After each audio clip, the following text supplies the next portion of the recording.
Bonjour à toutes et à tous, bienvenue sur Free Matin à la une de l'actualité politique nationale ce lundi 17 juin de l'an 2019. Nous avons les élections des conseils devant siéger la haute autorité de l'audiovisuel et de la communication HAC pour le compte de la 6e mandature. Les violences effectuées à Tchaoro, la situation est sous contrôle selon le gouvernement du président Patrice Talon et le programme d'assainissement pluvial de la ville de Cotonou partage les gros titres à la une de quelques canards. Des précisions dans un instant à travers la une des journaux. Le bulletin matinal d'information de ce jour sera une présentation d'Anifat Boukari. Anifat Boukari, bonjour. Bonjour Kader, amis internautes, bonjour. Les épreuves orales et sportives du PPC session de juin 2019 ont démarré ce lundi 17 juin 2019 sur toute l'étendue du territoire national. À l'issue du bulletin matinal d'information, vous aurez droit à la revue de presse, une présentation de Dorcas Gamagba. En lieu place du débat du jour, nous aurons droit à un petit commentaire qui sera effectué, un commentaire sur l'actualité d'ailleurs, qui sera effectué par Kales Kitome, qui est déjà installé sur ce plateau. Kales Kitome, bonjour. Bonjour Kales. Avec vous, il sera question des violences qui sont effectuées à Tchaoro et des différentes versions officielles qui nous ont été données le week-end dernier. Tout à fait. C'est bien le moment de s'interroger sur la question. Merci. Dans les sports, nous parlerons football, Coupe du Bénin 2019. ESAE Football Club grave son nom dans l'histoire du football béninois. La formation universitaire a remporté le titre de son histoire en battant en finale ASPAC 2-1 ce dimanche à René Plevel de Cotonou, nous dira le reporter sportif Larios Adjagbeno. L'horoscope du jour et quelques informations pour mettre un terme à cette émission que nous avons beaucoup de plaisir à vous présenter. Bienvenue, bonjour, sans plus tarder, la une des journaux. Bonjour à nouveau chers amis internautes, nous démarrons par Fraternité qui titre ce matin en manchette réunion de crise entre chasseurs, militaires et policiers, retour au calme à Tchaoro, les politiques contraints au dialogue. Nous restons à la une de Fraternité, innovation technologique de MTN Business, data center pour la sécurité et la pérennité des entreprises, des détails à la page 5 de la parution du jour du Canard. Nous passons à présent à l'Indépendant qui titre football, ESAE décroche la Coupe du Bénin face à ASPAC. Plus de détails à la page 4 de sa parution du jour. Et toujours à la une de l'Indépendant, regain de tension à Tchaoro et à Savet. Le plan de déstabilisation du Bénin des réformes échouées. Le peuple Nago met en garde Yahi et ses complices. Nous restons à la une de l'Indépendant du jour en deuxième titre à la une. Échauffourée à Tchaoro et à Savet. Saka Lafia invite les populations à la sérénité. L'informateur ce jour en manchette, démenti de la police à propos d'arrestations supposées à Parakou, échec à l'appel à voiler à des violences. Parakou ne doit pas imiter Tchaoro, recommande le confrère. Plus de précision à la page 3 de sa parution du jour. En deuxième titre à la une de l'informateur du jour, Coupe du Bénin, ESAFC l'emporte 2-1. Toujours à la une de l'informateur du jour, market sonding pour la gestion par affermage du service d'eau en milieu rural. L'ANEPERM mobilise les potentiels opérateurs régionaux. À découvrir dans les colonnes de la parution du jour du quotidien béninois d'information générale et d'analyse d'informateurs, le journal École des étudiants en journalisme à l'École supérieure d'administration d'économie, de journalisme et des métiers de l'audiovisuel, ESAE. Le Grand Matin présente ce matin en manchette les images croisées du ministre d'État Ablaye Biotane et du président Patrice Talon et titre programme d'assainissement pluvial de la ville de Cotonou. Les inondations bientôt vaincues à Cotonou, un grand projet du gouvernement se concrétise, annonce le confrère. Nous restons à la une de Le Grand Matin, violence post-électorale, Tchaoro et la problématique de la violence en démocratie. Les raisons de ce titre sont à découvrir à la page 6 de la parution du jour du Canard. Nord-Sud quotidien, violence à Tchaoro et à Savet. La situation est sous contrôle selon le gouvernement. Plus de précision à la page 3 de la parution du jour du quotidien. Nous restons à la une de Nord-Sud quotidien à l'oreille droite de sa une du jour. Frontière Bénin-Nigeria, un guichet unique pour dédouaner les marchandises. Nous passons à présent à la dépêche qui titre en manchette ce matin, crise politique et échauffourée au centre et au nord du Bénin. Tchaoro Savet, l'heure du bilan, s'interroge le Canard. Waneb Bénin trace des perspectives pour un retour au calme. Des détails à la page 3 de la parution du jour du confrère. Dynamisme Info, assigné à résidence et jusque-là non autorisé à aller se faire soigner. La police suspecte-t-elle quelque chose au domicile de l'ancien chef d'État Boniaï, s'interroge le confrère. Le potentiel en manchette ce matin, échauffourée à Tchaoro et à Savet, Sakalavia rassure, le colonel Gouchola fait le bilan. L'intégralité du point de presse du ministre de l'Intérieur, le dossier complet de la rédaction sont à découvrir à la page 3 de la parution du jour du quotidien. Toujours à la une de le potentiel du jour pour booster la performance des écuries à la CAN Égypte 2019. Des mesures pour une participation massive des supporters. Plus de précision à la page 10 de la parution du jour du Canard. 6e mandature de la haute autorité de l'audiovisuel et de la communication HAC.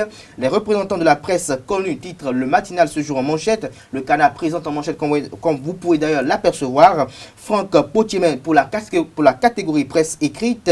Armand Roussou pour la catégorie audiovisuelle et Cécile Aoumenou pour la catégorie des techniciens. Nous restons à la une de le matinal. Saka Lafia au sujet des violences de Tiao et de Savet. La situation est sous contrôle. Le matin à présent, déclaration du ministère de la Sécurité sur les manifestations à Tiao et à Savet, les assaillants chassés. L'ordre rétabli. Toujours à la une de le matin ce jour. En deuxième titre à la une, lutte contre l'épidémie de la dengue. Les mesures prises par le gouvernement vous sont proposées à la page 3 de la parution du jour du Canard. Matin libre à présent, élection des conseillers de la HAC, 6e mandature. C'est lui que la presse écrite envoie. Titre le confrère, le Canard présente en manchette Franck Potier, ancien président de l'Union professionnelle des médias du Bénin. L'Union professionnelle des médias du Bénin. Toujours à la une de Matin libre du jour, coopération Bénin-Russie pour le développement des affaires. Serge Odounlami ouvre le CDARCR à Cotonou. Des précisions à la page 10 de la parution du jour du quotidien. Le nouvel observateur titre en manchette violence survenue à Tiaourou, de la confusion totale, une avalanche de réactions. Les FCBE déplorent l'usage de la force. Le MFLPP exprime son indignation. Le parti Restaurer l'Espoir apporte son soutien aux blessés. Tout ceci à la page 3 de la parution du jour du Canard. Toujours à la une du même Canard, crise politique. Et si Boniaï était la solution, s'interroge le confrère. L'événement précis pour mettre un terme à la une des journaux de ce jour. Poursuite des affrontements à Tiao et à Savet. Une cinquantaine de militaires blessés. 10 cas graves selon le ministère de l'Intérieur. Force doit rester à la loi, Martel Sakalafia. Les inquiétudes et indignations des partis Restaurer l'Espoir et FCBE. Wanep Bénin alerte l'opinion nationale, régionale et internationale. Des citoyens réagissent. Tout ceci aux pages 5, 6, 7 de la parution du jour de l'événement précis. Et pour finir, championnat d'Afrique 2019 du coton, Jocelyn Nenedi dévoile les raisons de l'exploit inédit du Bénin. Ce sera tout pour la une des journaux de ce jour. Passe à présent au bulletin matinal d'information avec Anifat Boukari. À nouveau, bonjour. Les résultats du brevet d'études du premier cycle BEPC, session de juin 2019, ont été proclamés officiellement le samedi 15 juin dernier. Les épreuves orales et sportives ont démarré ce lundi 17 juin 2019 sur toute l'étendue du territoire national et prendront fin demain mardi 18 juin 2019. Pour le plus grand bonheur de la communauté musulmane, le gouvernement talon a décidé, au cours du Conseil des ministres du 6 février 2019, de construire un site d'hébergement et d'accueil des pèlerins du Hadj. Cet espace situé à Kpakpa, qui fait office de place Idi, prend corps déjà et va accueillir très bientôt les pèlerins venant de l'intérieur du pays en partance pour la Mecque. Ainsi, les pèlerins musulmans seront dans de bonnes conditions avant d'embarquer pour la Mecque. L'élection des conseillers devant siéger à la haute autorité de l'audiovisuel et de la communication HAC pour le compte de la 6e mandature de cette institution de la République s'est tenue samedi dernier. À l'issue des dépouillements, Franck Potier est élu par ses confrères de la catégorie presse écrite.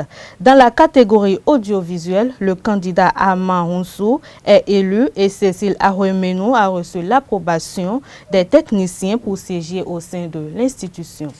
Je viens d'accomplir mon devoir de civique. J'ai voté et je suis content d'avoir fait une campagne assez passionnante en basant sur un triptyque programme, profil et réseau. Et nous avons été écoutés un peu partout. Aujourd'hui, en accomplissant mon devoir de vote, je voudrais demander à tout un chacun de rester serein et que nous ne sommes pas dépositaires des voix des professionnels des médias. Ils votent en toute âme et conscience dans le secret des urnes. Je voudrais remercier la commission électorale pour la qualité de l'organisation. Les moyens ont été très limités, mais nous constatons que tout se passe ici à la mairie de Cotonou dans de très bonnes conditions. Je voudrais inviter les confrères qui sont encore à la maison à sortir pour venir accomplir également leur devoir. crois que ce soir, ce sera la fête. Je viens accomplir ce devoir professionnel, comme de tradition, chaque 5 ans. Je viens le faire dans le cadre de la 6e mandature de la RAC. Je voudrais en profiter pour remercier les uns les autres, remercier l'ensemble de mon staff, tous ceux qui, de près ou de loin, de jour comme de loin, se sont battus pour qu'on soit là aujourd'hui. Remercier également la commission électorale autonome qui a fait un travail appréciable au-delà des fragilités et des complications, mais qui quand même bat un travail sérieux. La presse doit avoir un nouveau printemps. C'est pourquoi je suis le candidat du printemps de la presse. Je voudrais, pour finir, saluer tout le monde. Ce qui nous unit est plus fort que ce qui nous divise et que nous devons rester tous ensemble pour bâtir cette maison presse, pour bâtir notre corporation dont tous les clientèles sont rouges. Il faut de la chirurgie, parfois sans anesthésie, pour qu'on puisse sortir un peu de l'ornière. L'heure est grave et ensemble, nous devons y aller. Il n'y a pas de division, pas de clivage. Il faut qu'on taise tout, qu'on soit unis, ferme et fort face aux défis de la corporation. La situation post-élection législative que traverse le Bénin n'est pas de tout repos, même si la paix et le calme sont maintenus dans la plus grande partie du Bénin. Quelles leçons faudrait-il tirer de ces joutes électorales et quel comportement adopter aujourd'hui? EZAE Télévision a reçu pour vous l'acteur politique béninois Jean-Marie Rouessou qui s'est exercé à répondre aux questions posées. On l'écoute. Du déroulement des législatives jusqu'aux législatives passées, il y a une leçon fondamentale à retenir. La réforme du système partisan a été mise à l'épreuve et nous retenons qu'il y a un défi qui est relevé, comme il y a des mécontentements. Ce qui est sûr, nous retenons qu'il y a désormais un nouvel ordre politique dans notre pays. Il y a un nouvel ordre politique dans notre pays où on ne peut plus parler, et comme je l'ai dit tantôt tout à l'heure, de partis politiques en fonction des personnes, mais des partis politiques en fonction du pays. C'est déjà bien. Et l'autre chose qu'il faut retenir, c'est que les adversaires politiques n'ont pas pu prendre part aux élections. Et moi, je voudrais simplement leur demander de se mettre au service du peuple. La plus grande leçon à tirer, c'est que il faut comprendre que notre système politique, notre ancien système politique a failli. A failli parce qu'il n'y avait pas d'éducation politique et patriotique, civique, ce qui a fait que le citoyen lambda ne connaît pas son rôle en tant que citoyen du pays. Et les réformes du système partisan, surtout la charte des partis politiques, a prévu une école au sein des partis politiques pour l'éducation. Au niveau de mon parti, l'Union progressiste, il y a des commissions déjà en place pour ce travail. Et donc, notre peuple a besoin d'éducation. Au vu de ces législatives et tout ce que nous avons vu, notre peuple a besoin d'éducation. Il faut rééduquer, il faut éduquer notre peuple politiquement et patriotiquement. Et donc, nous n'avons qu'une seule patrie. Même le président Patrice Talon, j'entends des bousilles qu'il a la nationalité française. Je vous dis non. Moi, j'ai la chance de l'écouter plusieurs fois. Il n'en a pas. Il n'est que béninois. Et donc, que chacun essaie de penser le Bénin, qui n'est que sa patrie. Pour que ce pays se développe, il faut qu'on laisse la population en paix. Il faut qu'on cesse de mêler la population à nos manipulations politiques, à la manipulation politique. Et ce que je vais simplement demander, il faut que les législatives sont terminées. Il faut qu'on cesse de faire des guerres de personnes parce que le peuple paie pour les guerres de personnes. Et c'est grave, ce qui se passe à Tchaourou. Ce n'est pas correct ça. Ce n'est pas correct ça. La population est victime, n'est-ce pas, des guerres politiques des personnes. Et ce n'est pas correct. Il faut laisser la population en paix, l'associer, la rééduquer à la politique d'une autre manière et qu'on cesse de dire c'est notre fils. Notre fils, mon frère peut mal faire. Mais si ce que mon frère fait n'arrange pas le Bénin, mais je n'ai pas à le soutenir. Et encore que si quelqu'un doit soutenir le Bénin, ce n'est pas tuer son frère, ce n'est pas vandaliser la maison de son frère, non. Et donc les législatives sont terminées, que chacun essaie de mettre du sien et penser le développement du Bénin. Voilà. Fin de ce bulletin matinal. Merci de m'avoir suivi. Rendez-vous 19h pour la grande édition. Merci à vous, Anifat Boukari, pour la présentation du bulletin matinal d'information. Vous retrouverez, chers amis internautes, Billy Laibi pour la grande édition du journal télévisé sur Eusa Télévision. Ce sera à 19h. Place à présent à la revue de presse avec Dorcas Gamamba. Bonjour à tous, merci de prendre le rendez-vous de la revue de presse de ce lundi 17 juin 2019. Crise politique et échauffourée au centre et au nord du Bénin. Serait-on à l'heure du bilan, s'interroge la dépêche. En effet, le conseiller technique du ministre de l'Intérieur et de la Sécurité publique, Spero Gouchola, a tenu un point de presse dans la soirée du samedi 15 juin 2019 pour faire le bilan des 48 heures de violence qui ont eu lieu à Savay et Tchaourou. La situation est sous contrôle, c'est ce que titre le matinal. L'événement précis rappelle qu'à ce jour, on dénombre une cinquantaine de blessés parmi les agents des forces de défense et de sécurité, dont 10 cas graves. Selon le journal et d'après la déclaration lue par Spero Gouchola, les assaillants ont été tués par les forces de sécurité publique. Tenant compte des révélations du ministère, Le Matin écrit que les protagonistes seraient des chasseurs hébergés dans les villages frontaliers dont Kassouala, Nyamboua et Okeo, recrutés à grands frais dans un pays voisin pour venir commettre des troubles et forfaits sur notre territoire. Les assaillants chassés et l'ordre rétabli, c'est ce que titre le journal à cet effet. Revenant sur les origines de ces nouveaux affrontements, Spero Gouchola a rappelé que les premières contestations ont débuté suite à une mission d'investigation dans la commune de Tchaourou dans le cadre des violences électorales survenues le 28 avril dernier.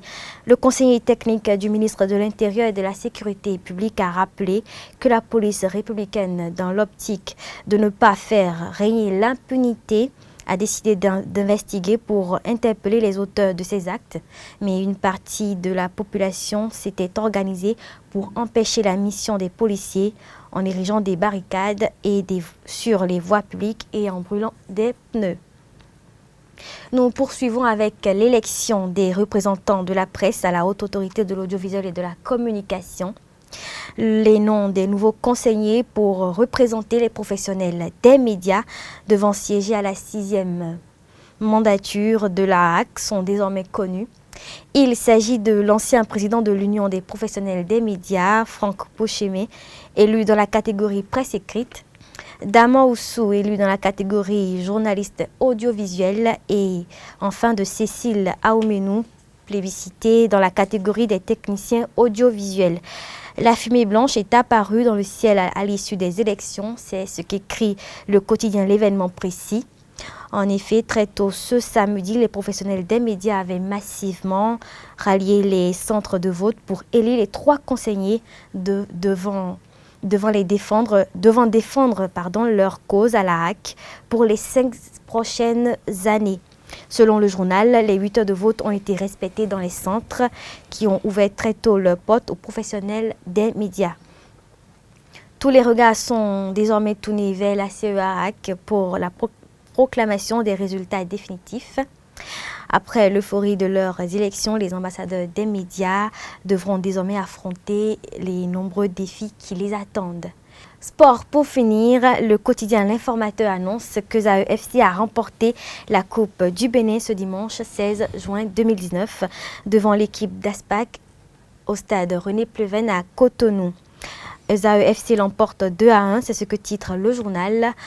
C'est en effet une victoire méritée par les poulains du coach Richard Biot, car dès l'entame de la partie, ils ont affiché leur intention de partir avec la coupe. Ainsi, conformément aux dispositions statuaires de la Fédération béninoise de football, les étudiants de ZAE, les joueurs de ZAE Football Club représenteront le Bénin à la prochaine édition de la Coupe de la Confédération. Ce sera tout pour cette revue de presse. Merci de l'avoir suivi et à bientôt. Merci à vous, Dorcas Gamagua, pour la présentation de la une de la revue de presse de ce lundi 7 juin de l'an 2019. Nous passons à présent au débat. En lieu et place du débat de ce jour, je reçois Carles Kitome qui était déjà installé sur ce plateau depuis ce matin. Nous parlons des événements qui se sont déroulés à Tiaourou. Au cours de ces événements, selon le gouvernement, le calme est finalement revenu. Oui, il est important de souligner cette question ce jour, dans la mesure où nous l'avons aperçu à la une de la plupart des journaux parus ce matin ici au Bénin, que la situation qui prévaut actuellement à Tiaourou et à Savè tient vraiment la une de tous ces journaux. Et s'il en est ainsi, ça veut dire que la situation est vraiment préoccupante. Et elle est vraiment diversement appréciée par ces parutions. Ces parutions, il y en a qui font état de la position de l'opposition, qui manifestement soutient les blessés et qui, par leurs propos, aussi condamne un peu le gouvernement dans tout ce qui est arrivé aujourd'hui à Tiaourou. Le gouvernement, de son côté, se base sur l'argument qu'on doit respecter l'état de droit, que les Béninois savent ce qu'ils doivent faire et appellent au calme, même s'ils ont déjà dit que la situation est sous contrôle. Le gouvernement a quand même déploré 50 policiers blessés, dont 10 cas graves. Dans cette situation, il a été annoncé également aujourd'hui cette rencontre entre les guerriers de Tiaourou et l'armée, et il est parlé de réconciliation, ce qui voudrait dire qu'il y a eu de vraies divisions. Ces divisions, on peut les interpréter dans la mesure où il ne faut pas oublier qu'il y a eu cette information, ce reportage qui est passé sur une chaîne étrangère et qui a créé une autre polémique dans la mesure où les gens ont estimé que les images qui ont été diffusées dans ce reportage n'étaient pas des images qui avaient été prises sur les lieux des affrontements à Tiaourou ou à Savè. Et d'autres soutiennent quand même ce qui a été fait et ça pose un véritable problème. C'est à croire que les gens veulent envenimer la situation. Et il y a certains qui ont même évoqué le nom de l'ancien chef de l'État parce que les gens pensent que c'est par lui que viendrait la solution. Et dans le même cas, il y a des natifs de Tiaourou qui estiment aujourd'hui que le président Yahya Boni devrait prendre ses dispositions pour que si éventuellement il était mêlé à ce qui est fait ou si ses amis étaient mêlés, pour qu'il puisse les appeler à changer de position pour ne pas envenimer davantage la situation. Et aujourd'hui, nous espérons que le calme sera vraiment au rendez-vous. Et il ne faut pas oublier que le WANEP a évoqué la situation, a tiré sur la sonnette d'alarme, a appelé les gens au calme en interpellant la communauté internationale dans la mesure où le Bénin n'est pas seul. Et nous savons qu'il y a un député qui était monté au créneau en temps et qui avait dit qu'il y aurait eu des gens recrutés d'un pays voisin qui seraient venus et qui auraient finalement été chassés. Donc il est important de faire appel à la communauté internationale pour qu'on puisse essayer de circonscrire la situation. Mais il faut savoir qu'il y a eu beaucoup de dégâts. Beaucoup de dégâts quand on déplore 50 policiers blessés, dont 10 cas graves, quand on déplore les manifestants blessés ou même blessés, je dirais. Si on déplore le fait que plusieurs candidats au CEPE n'ont pas pu aller composer dans la quiétude, ça pose quand même un problème.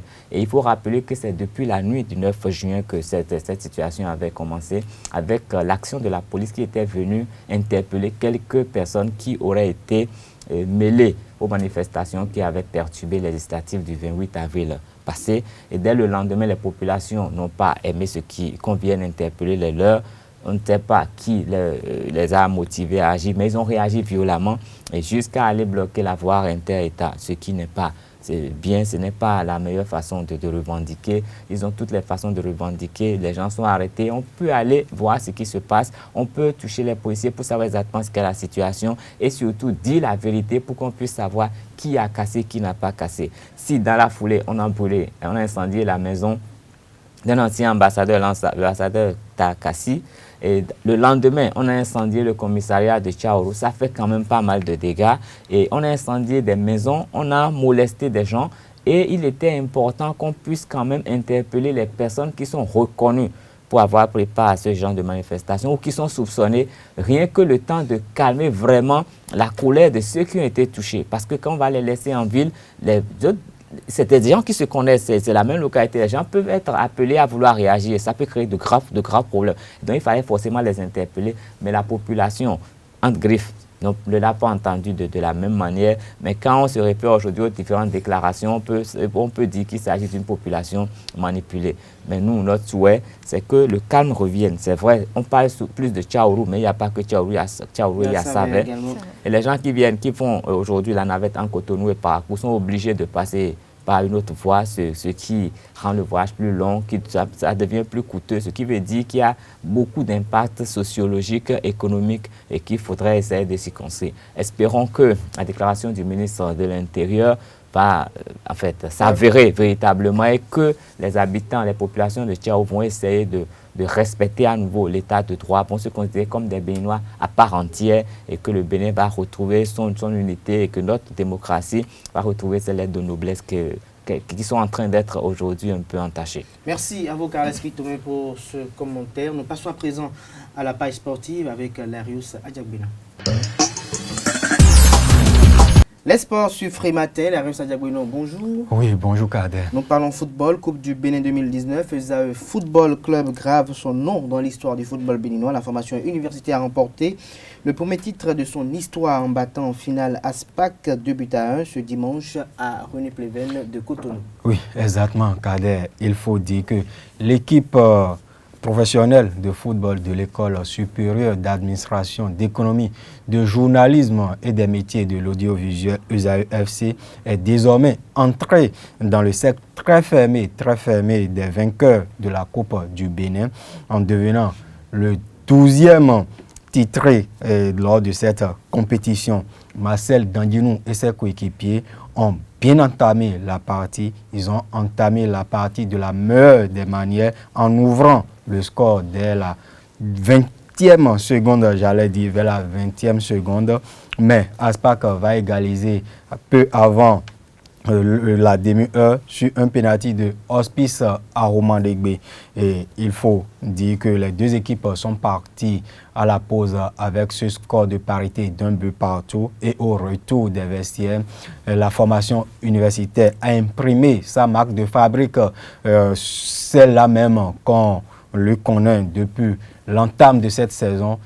La circulation de balles, l'animation, les meilleures combinaisons et a acculé les portuaires jusqu'à leur dernier retranchement. Et ce qui devrait arriva à la 84e minute grâce à Alfred Limpon, l'ailier, les centrés de poche des AFC, reprend victorieusement au second poteau le coup franc de Eric Boabeng tiré depuis la droite de l'attaque des AFC. Et voici, chers amis internautes, les moments forts de cette finale de la Coupe du Bénin 2019.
Richard Bior, entraîneur des AFC, et son collègue, le malheureux Luc René Messan, qui vient de perdre sa seconde finale en Coupe du Bénin après celle perdue déjà avec contre Aspac lors de l'édition 2008. En ce moment, le technicien béninois dirigeait l'Adjé FC d'Aplahoui. Les deux hommes analysent cette finale à la fin des 90 minutes. C'était équilibré en première partie, mais en deuxième partie, on a pris de l'ascendance parce que en deuxième partie, on a changé notre façon de jouer.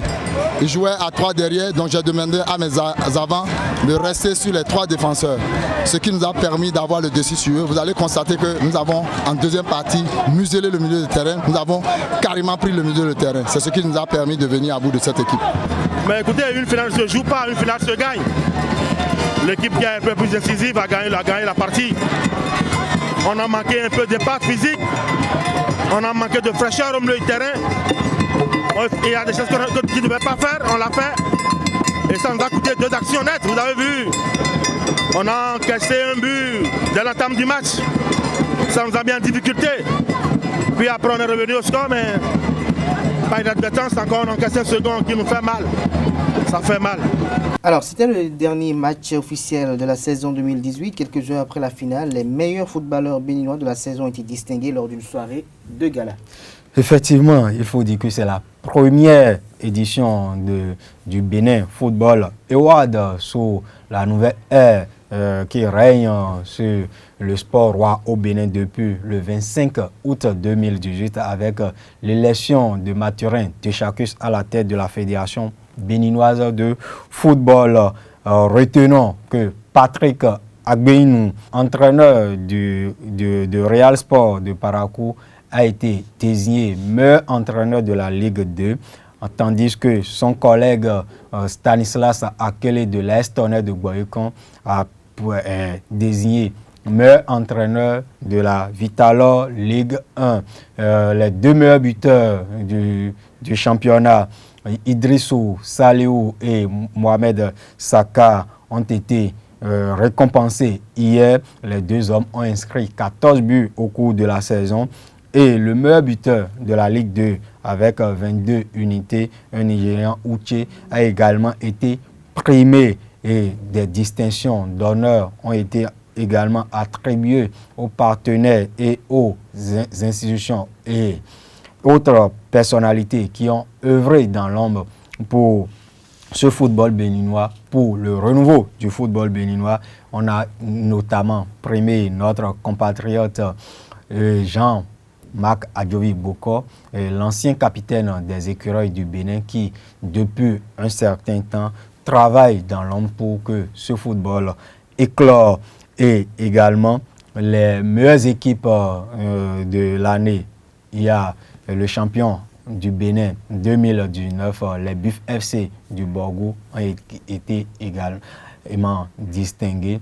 Il y a également le vainqueur de la Ligue 2, le champion de la Ligue 2, Dynamo de Parakou, qui a été primé. Le meilleur joueur du championnat Bénin ou le meilleur joueur de la saison 2018-2019 au Bénin a pour nom Nabil Yarou. C'est un défenseur. Ça n'arrive pas tous les jours qu'un défenseur remporte le trophée de meilleur joueur de football. Et il faut dire que c'est à son actif. Il a fait preuve d'une irrégularité et d'une constance parfaite tout au long de la saison en portant son équipe qui a terminé par ailleurs meilleure défense de la Vitalor Ligue 1 avec 12 buts seulement encaissés en 34 rencontres. Et nous allons revenir de plus en détail sur cette soirée de distinction et sur les principaux enseignements à tirer de la saison sportive 2018-2019 au niveau du football. C'est une saison qui a pris fin officiellement hier. Il reste la division ou les divisions amateurs qui ont toujours qui se déroule toujours. Et nous allons donner également des informations sur ça et revenir sur la préparation des écureuils du Bénin pour la 32e édition de la Coupe d'Afrique des Nations CAN Égypte 2019. Merci à vous, Larius Adjagbelon, pour ces informations sportives. Je crois que vous nous reviendrez dans la grande édition du journal télévisé de 19h avec Billy Liabi, avec quelques capsules. Mesdames et messieurs, c'est sur ces informations sportives que nous mettons un terme à Free Matin de ce jour. Merci pour l'attention. Passez une agréable semaine de travail en compagnie de le programme sur les www.ezatv.bj. Bonne semaine à toutes et à tous.